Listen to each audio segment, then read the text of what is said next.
Assalamualaikum, Shalom Aleihim, Assalamualaikum. Kembali lagi bersama dengan saya di channel Nasrani Indonesia, satu-satunya channel yang membahas tentang agama, sains, dan sejarah. Nah, ada yang tanya kepada saya mengenai pandangan saya mengenai ajaran Trinity. Apakah saya menganut Trinity atau Tuhan itu hanya satu? Jadi, Trinity atau non-Trinity. Nah, karena ajaran yang saya share di channel Nasrani Indonesia ini banyak mengadopsi ajaran COE, ajaran jemaat awal yang basisnya itu adalah Yahudi Kristen di abad 1, maka saya share ajaran jemaat awal ini gitu ya. Jadi ini bukan pandangan saya, tapi memang ajaran kuno, ajaran turun-temurun. Nah, rekan-rekan bisa lihat di layar ya. Ini namanya Tlita Yuta. Ya. Kalau jemaat dari COE atau jemaat Assyria itu tahu, begitu lihat simbol ini, oh ini Tlita Yuta. Ini adalah kata di dalam bahasa Aramaik yang artinya itu Yah, Yod, lalu ada He. Ya. Tapi ya, Yod He ini kan dibaca Yah, tapi ada 3 titik di atas. Nah, 3 titik di atas itu menyiratkan ya ajaran Trinity, Bapa, Putra, Roh Kudus. Nah, simbol ini adalah dari kata Aramaik kuno ya. Aramaik sekarang itu berevolusi menjadi Syriak. Nah, Syriak sendiri ada berbagai macam bentuk aksara. Jadi kalau baca kitab Injil atau kitab PB Syriak ya, kata ini tidak muncul lagi, tapi munculnya itu di dalam kitab kuno ya yang masih memakai huruf Aramaik kuno. Jadi, nah walaupun ini kuno, tapi jemaat Assyria begitu ngelihat ini mereka udah tahu, oh ini adalah simbol kebanggaan mereka, ini adalah simbol dari Allah atau Tuhan Triune God ya, Tuhan Trinity yang mereka sembah. Jadi mereka tidak memakai bahasa atau istilah Trinity atau Trinitas ya, tapi mereka pakai istilahnya itu Tlita Yuta atau Telaknume. Telaknume itu berarti 3 aspek gitu. Nah, sebelum saya mau share ya tentang seperti apakah Tlita Yuta atau Triune God di dalam ajaran ini, saya share dulu ini jemaat ini tuh seperti apa sejarahnya. Oke, saya buka ya. Oke. Nah, ini adalah buku yang ditulis oleh temannya almarhum uskup saya, Wingram MADD. Ini beliau adalah seorang rohaniawan dari Anglikan. Dulunya berteman dengan uskup John Ward, ya, berteman di Inggris. Nah, beliau ini termasuk sejarawan juga, menulis sejarah jemaat ini Assyrian Church. Nah, Assyrian Church ini punya nama lain ya, Church of the East, atau dijuluki juga Gereja Nestorian. Nah, asal muasalnya ini kalau kita dipelajari ini sangat bagus ya sejarah ini. Jadi asal usulnya adalah gini, Yesus itu kan punya 12 murid inti dan 70 murid lainnya ya. Nah, yang 12 ini ada namanya Thomas gitu. Nah, si Thomas ini punya saudara kembar yang namanya Tadeus atau dalam bahasa Aramaiknya Adai gitu. Ini jadi dua-duanya nih murid Yesus gitu ya. Nah, si Thomas ini menginjil ya ke India, ke Kerala India. Di sana muncullah atau didirikanlah jemaat namanya Nasrani Martoma. Nah, kalau yang si Tadeus atau Maradai ini diutus itu pergi ke Mesopotamia atau Edesa. Nah, di Edesa ini juga sama seperti di Kerala India, ini dua lokasi di mana kaum Yahudinya tuh banyak. Jadi mereka ini nyambangin ya teman-temannya sendiri, teman-temannya dulu gitu loh. Sebelum orang lokal diinjili. Jadi orang Yahudi dulu, karena bahasanya juga kan lebih familiar mereka. Orang Yahudi pada saat itu ya seperti Yesus dan para rasul berbahasa Aramaik gitu ya. Jadi ini Rasul Thomas dan Rasul Adai ini berbicara dalam bahasa Aramaik kepada orang-orang Yahudi itu, menginjil, dan akhirnya berkembang nih jemaat awal Yahudi Kristen gitu di kedua lokasi ini.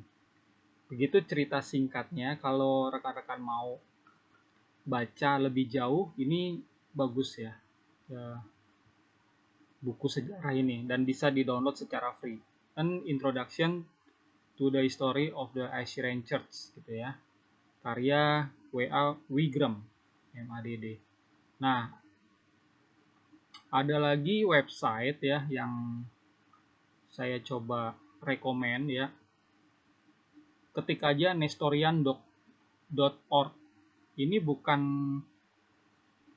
bukan website resmi dari gereja Assyria ya, tapi ini ditulis oleh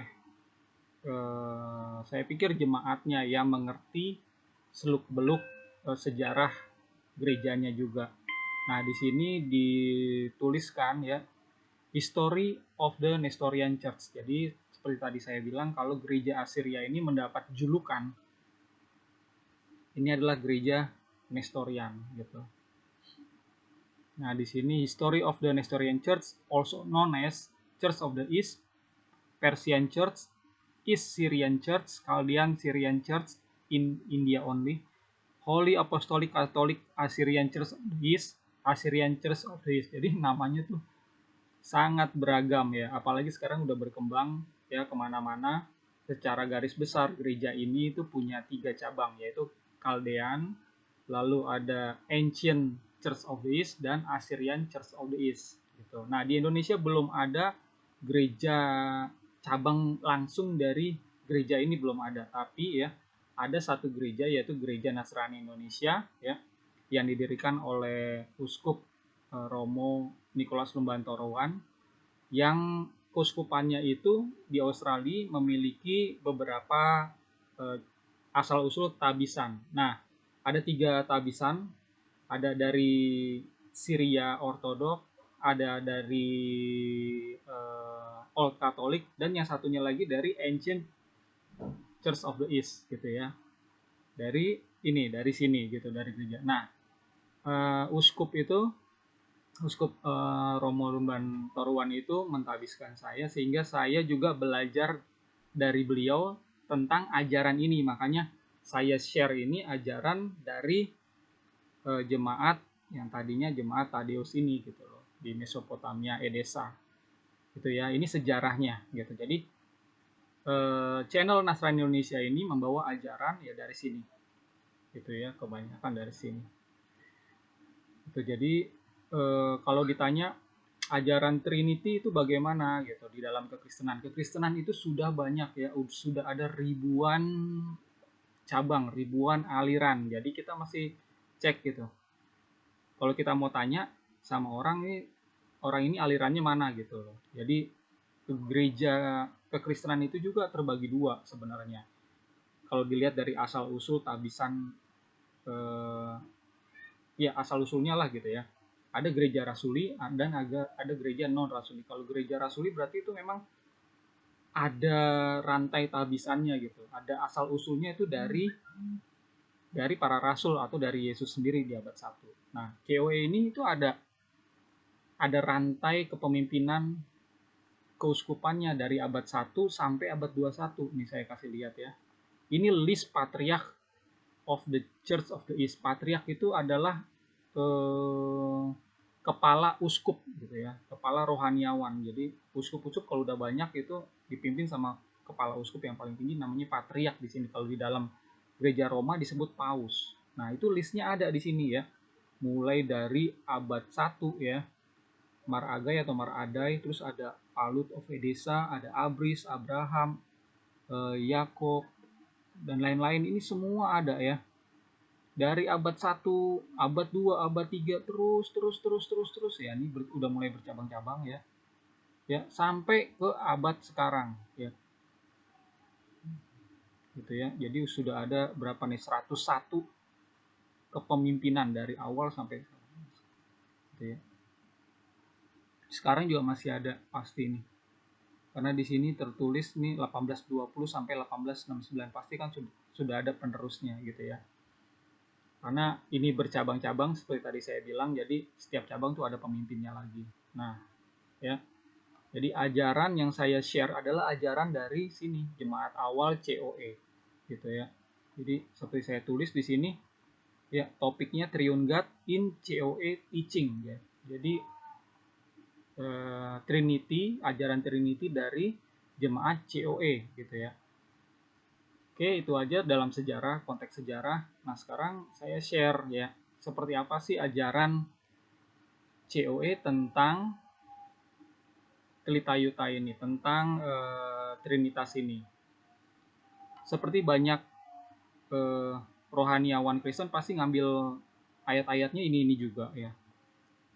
Markus 12:29, jawab Yesus, hukum yang terutama ialah dengarlah hai Israel, Maria Allah, Maria Echad. Ya, kalau di dalam terjemahan LA itu Tuhan Allah, Allah itu Esa gitu ya. Nah, Yesus ini berbahasa Aramaik ya, seperti jemaat COE sendiri gitu ya.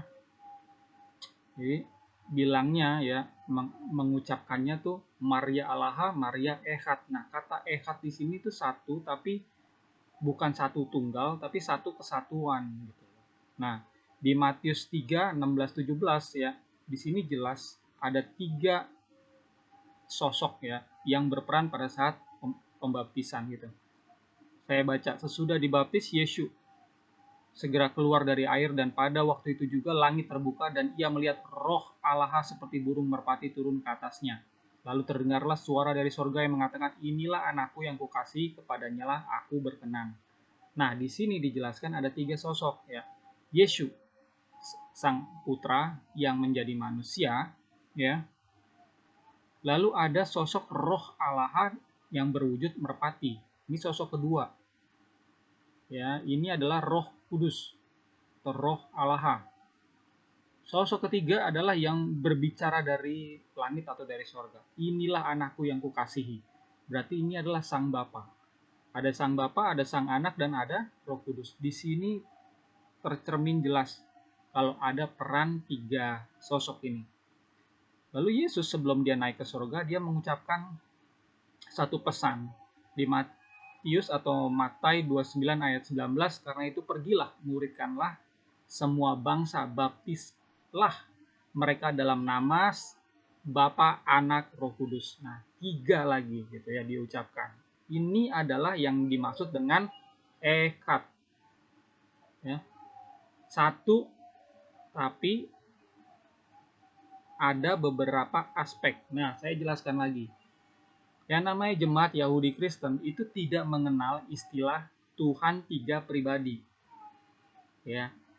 Tuhan 3 pribadi atau sekarang disebut Allah 3 pribadi gitu. Itu adalah ajaran dari rekan-rekan saudara-saudara dari gereja awal yang ada di dalam Kekaisaran Romawi wilayahnya gitu ya. Nah, mereka karena terpengaruh ajaran dari budaya Yunani ya, makanya kalau Tuhan-Tuhan itu disebut pribadi-pribadi gitu ya. Tuhan Yesus ada gambarnya sendiri, patungnya sendiri, ini juga dibuat patung, Bapa dibuat patung, Roh Kudus dibuat patung, jadi pribadi-pribadi. Nah, di dalam Yahudi Kristen yang ada di Mesopotamia dan di Kerala India, kalau Tuhan itu sebenarnya ya tidak disebut pribadi, tapi aspek. Jadi ada istilah-istilah yang perlu dipahami di sini untuk memahami Tritayuta atau Triune God ya. Pertama, Kiana itu artinya hakikat. Lalu Knume itu artinya aspek. Lalu Persopa itu artinya pribadi. Gitu. Jadi kalau disebut seorang pribadi ya, berarti dia adalah manusia. Jadi kalau disebut Tuhan itu adalah pribadi atau persopa, Tuhan dengan 3 persopa, 3 pribadi, menurut kacamata Yahudi, ini sekali lagi menurut kacamata Yahudi Kristen, ya, itu sudah penyembahan berhala. Karena Tuhan itu bukan pribadi, tapi Tuhan itu adalah roh, gitu ya. Tuhan itu bukan manusia, tapi dia roh. Nah, oleh karena itu mereka menyebutnya adalah 3 gnume, 3 aspek. Ya, gitu ya. Gnume, aspek. Jadi ada Bapa, ada Putra, ada Roh Kudus. Ini 3 aspek, 3 gnume, gitu. Yesus dia adalah pada saat dia menjadi manusia, dia adalah manusia dan dia juga adalah Sang Putra. Sang Putra itu adalah Tuhan sendiri, Allah sendiri, gitu ya. Ini adalah konsep dari ajaran Trinity dari jemaat awal COE, ya. Kalau ada perbedaan dengan jemaat di dalam budaya Yunani, ya, seperti Kristen Ortodok, ya, Kristen Alexandria Koptik, lalu ada Ortodok Ethiopia, lalu ada Roma Katolik dan yang lain-lain, ya. Itu karena masalah budaya saja gitu. Kami tidak melihat ada perbedaan yang membuat kami menyimpulkan yang lain itu sesat, yang berbeda itu sesat. Enggak.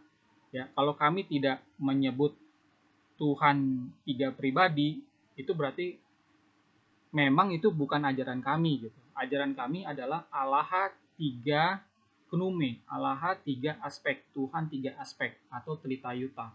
Itu yang kami pegang, yang kami ajarkan, kami lestarikan dari abad ke abad sampai abad 21 sekarang. Gitu ya. Nah, lebih jauh saya mau share ya bagaimana kami itu bangga dengan simbol Tritayuta ini. Ya. Tadi kan di layar ya, ini ada pajangan. Ya. Rencananya saya kalau ada berkat itu mau beli. Ini dijual ini. Ya. Ini adalah simbol kebanggaan. Gitu ya. Makanya di channel saya juga simbolnya kan ini gitu ya. Yah, Trinity. Ya, ada di sini sebelah kanan atas ini. Itu adalah simbol dari channel Nasrani Indonesia. Nah, saking bangganya ya jemaat ini, coba lihat nih. Di sini ada simbol yang sama ya, Tritayuta. Terus ini oke, ini cuma sejarah aja ya. Nah, di dalam pujian-pujiannya juga ya ada pujian Tritayuta di sini. Laka alaha baba brona ruka dekutsa Tritayuta. Gitu. Ini pujian di jemaat COE, Church of the East ya. Ruha dekutsa ini maksudnya Roh Kudus, Allah itu maksudnya adalah Tuhan, atau bahasa Yunaninya Theos, bahasa Ibraninya adalah Eloah, Elohim gitu ya. Lalu nah ini juga dijual ini ya. Tritayuta, Trinity Prayer, ancient prayer in commonly used to bless home. Jadi ada doa pajangan gitu ya. Kalau di dalam budaya Yahudi itu ada ya. Saya lupa namanya apa gitu. Itu doa juga terus disematkan di pintu gitu. Nah, kalau ini ya jemaat awal COE ini pajangan. Nah, ini ada doanya di bawah gitu ya untuk memberkati sisi rumah, dan ini simbolnya ini Tritayuta gitu ya. Terus di sini juga lagu ya, ada lagu, ada Tritayuta juga di bawah ini. Nah, ini dia. Go Kisnayan Kadota Gomareyan Snikuta Mamu Yendet Tritayuta dan seterusnya. Nah, ini juga dijual gitu. Kalau ada lihat ya, ini salib ya, terus di tengahnya tuh ada Tritayuta atau telak nume seperti ini adalah salib dari jemaat COE gitu ya. Atau yang seperti ini nih, khusus Tritayuta aja, bagus kan?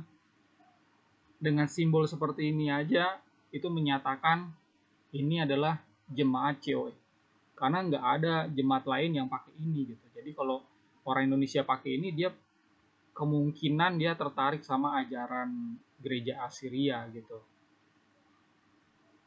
ya. Ini bagus, ini dijual bebas. Ini nama websitenya picuki.com.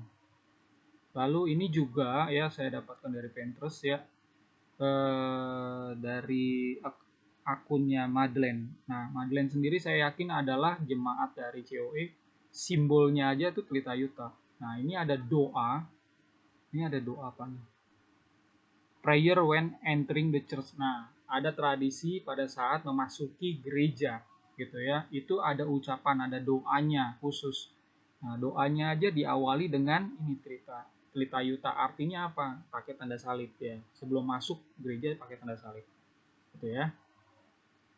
Nah, ini bacaannya ya di dalam bahasa Syria ya.